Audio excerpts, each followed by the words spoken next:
because I know that's your kind of area. So yeah, give us some insight, your view on this. So if we think about retail as learning spaces, I commented for the media in December of 2020 about the Trafford Centre and what was going to happen with that space. And one of the things that I mentioned was retailers now need to start thinking about how they engage and involve consumers and how they think of their brands as spaces where consumers learn more about the products they sell, but also the skills that come with using their products. So usage is as important as the actual ownership of the product. And the reason why learning is important in retail spaces is because it increases involvement and engagement and relationships with the brand itself. Now, if we think of a space which is a learning space and consumers are upskilling themselves, you're co-creating something. And that co-creation actually leads to the sense of accomplishment for a consumer. And when you can build that relationship with the consumer, you're more likely to get them to stay. And you're more likely to get them to be loyal, and you're more likely to get them to purchase more. So that in essence, the learning space actually creates more value.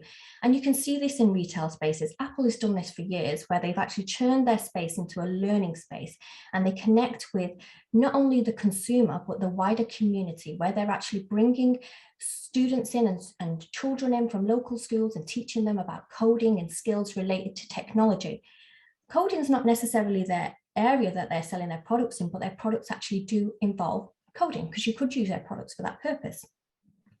By my local high street, I've noticed that there's a lot of stores that are opening which are looking at sustainability and how you can repair and recover an item, especially related to fashion, and upskill consumers in that space, because textiles and creating products and garments was once the heritage of the UK. We were known for it in the Industrial Revolution time, and that sort of heritage has been lost over time and generations. And what this store does, it's a small store, a local trader, that brings in consumers and teaches them. And all of the floor format is about teaching and learning. You've got sewing machines, you've got fabrics in there. And this psychology behind this is this sense of achievement, accomplishment, and reward. And that is what keeps consumers coming. At the moment, our spaces in retail are about transactional. So it's all about buy something, move on. If you really want to move to relationships, you need to think about how you're engaging and involving the consumer in the whole brand and the value proposition that you give to a consumer and offer to them. And until that turns to a more long-term perspective of the consumer and the relationship that you want with them, that's not going to change. So I think retail learning is a really key aspect of how brands can really build engagement with consumers. And you know that consumers are learning in other spaces about brands anyway, whether that's online forums or through brand communities. Now, there is a discussion about whether mixed spaces should be used in retail. So for example, we already know that doctors and dentists are coming into spaces such as into retail physical spaces. Do I think that retail spaces should be turned into lecture theatres and seminars? I think that's much more debatable, because I think the concept of education, depending on which context of education you're looking at. So for example, I teach in a university, that's much more theoretical. If that was to come to a retail space, I would question that based on the differences in education. But if you're looking at vocational courses that support the retailers in your retail space, I think there's definitely an argument for that, for short courses versus long-term courses that I teach, say, for example, 3 or 4 years. So there is a debate around whether the whole of the retail space should change or whether that should be brand-led. I'm from the position that it should be brand-led, should be about the shops, and should be about the consumers and connecting with the consumer. No, I'm just going to jump in and just say that I agree with you that consumers don't want to be bombarded, because already consumers are getting over 3,400 messages a day in very different forms of advertising or stimuli, and that's just going to compound that even more. And I agree that the academic research from 2013, Rosa did some work and looked at this notion of social acceleration, which we're talking about when we talk about hyperconvenience, where technology has facilitated this faster pace in life, whether that's Amazon Prime or broadband, where the pace of life, where mothers, for example, like myself, are juggling a lot more activities, which makes us feel like we're socially accelerated. And then social change itself, where we look at liquidity, relationships, where we think about jobs aren't for life anymore, or whether we think our identities aren't for life anymore, or our relationships aren't for life anymore. And all of these things are leading to social change and acceleration in a much more faster speed than we've ever experienced as consumers, which naturally makes us time poor, convenience craving, and now consumerism sort of takes off. Now, I know we've already mentioned about Deliveroo and how we, trying to grapple with our retail spaces and how we can make that more efficient for not only the consumer, but also the delivery fulfillment processes. But for me, the future of retail is really about how we're using technology, whether that's in the form of robotics or whether that's in the form of drones for delivery fulfillment for the future, and how our spaces, such as the roofs of our buildings, turn into places where we are takeoff and landing places, or whether they become lockers where things are coming in. And I mentioned that within the presentation I talked about at a Revo conference.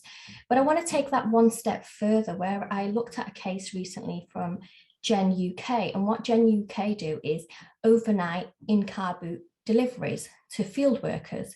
And what they do is they deliver to their car boots because they're field workers. They don't want to spend their time looking for goods, looking for parts, or be more efficient. So when they wake up in the morning, their stock's within their van and they're ready enough to go. And that is the future of how delivery fulfillment will happen. But let's not forget, convenience comes at a price. It's at a cost. It's not free.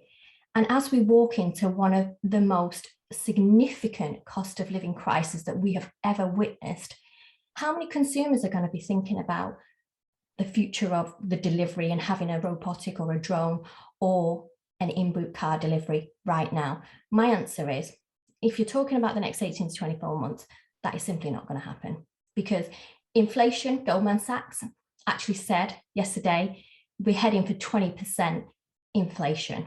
We already know the 1st of October is going to be crippling for most consumers, even middle earners, as you know, it's already been discussed. Even if you're on £40,000, you're going to be thinking about your energy bill as it triples to 80% increases.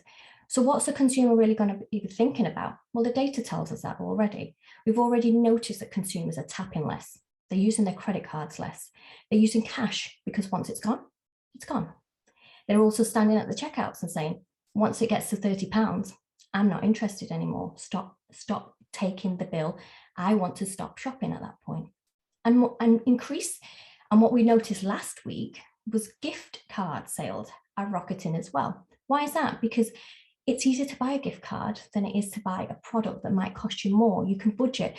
So we can see the pinch for consumers as they tighten the purses, and we can see that the future of convenience is going to slow down a little bit as consumers start to think about what really matters. Convenience, we've got used to it. We think it's normal, but I think the way that the dynamics are changing within our market, it's going to be a luxury for a little while. Now, another thing I talked about with convenience is autonomous stores and just walk out technology. And this hasn't taken off in the UK as much as it has, for example, in Poland, where Zapka has already opened 50 stores. And that is showing convenience, where train stations and shopping centres have got these just walk out technologies. And I think that that will come in the UK within time as consumers start to take on and adopt this form of technology. But again, I go back to my point. Yes, paying and walking out is easy and efficient as a consumer. But when you're in the situation that we're in, and we're going to be here for a long time, we're here for 24 months plus, because this recession is going to be deep. And that's the reality of the situation. So how many consumers will be thinking about the convenience of just tapping and walking out rather than budgeting, at least for the next middle to term rather than long term? And I think that payments will change, as they already have. They always evolve. We've noticed how payments have moved more technologically driven. And that, biodata will and may be used as a payment method in the future. But right now, I think at the heart of consumers and the future of what's going to happen in the very near future, we're talking about different discussions when we talk about convenience, in my opinion. Thanks. I am completely for the sharing economy. Access versus ownership really is the discussion we're having here. And what we can see from the research is that there's been a shift in consumption behavior to more access-based consumption versus ownership-based consumption, where rather than owning something, you are willing to access it. And that notion is based on the fact that you want to access stuff temporarily. It's fluid in your consumption, but it also ties to the consumer significantly. If we believe that consumers' identities are fluid and they keep changing and evolving, then access-based consumption works perfectly to continually create, discard, and evolve your identity and your consumption practices. Now, it's hand in hand with sustainability, because if you're accessing things rather than owning them, not only are you allowing them to be put back into the system, but you're allowing more use of that item itself. A little example that I like is one of the Little Loop. It's a social media based sustainability initiative, but also it sells, well, it rents toddler items. So for example, I've had 2 children, and your worst nightmare as a mum is not only that they change in size very quickly, but then you end up storing lots of goods. So they are actually building a solution for that by, you rent them, you access them, you can rent, for example, a certain number of items and then send them back, they're used again. But this is also really important for the consumer, because if we think about access and rental consumption, for the consumer, when you're allowing them access and that access comes at 1/10 of the price, for example, if you want to get a Prada dress, you can on Buy Rotation or Her or one of the platforms that sells luxury items, get it for 1/10 of the price. You've also been able to enter another status class through your consumption, because you might have not been able to afford to wear Prada or Louis Vuitton or Gucci, but through access ownership and paying 10% of the price, you have accessed the goods, but also access the social class. So there's a hierarchy-based element to that as well. But there's another psychological element for the consumer, which is about satisfaction. Our satisfaction changes with our product after a certain time of using it. And there's research to support that. So when you buy something and it's new, you're really satisfied with it. And over time, your satisfaction sort of wanes and it doesn't feel as good. Now, if you're going to access things and you're going to refresh and change your wardrobe all the time, or change your access to items, you're going to get that hit from the satisfaction over and over again. So it's a feel-good factor for the consumer too.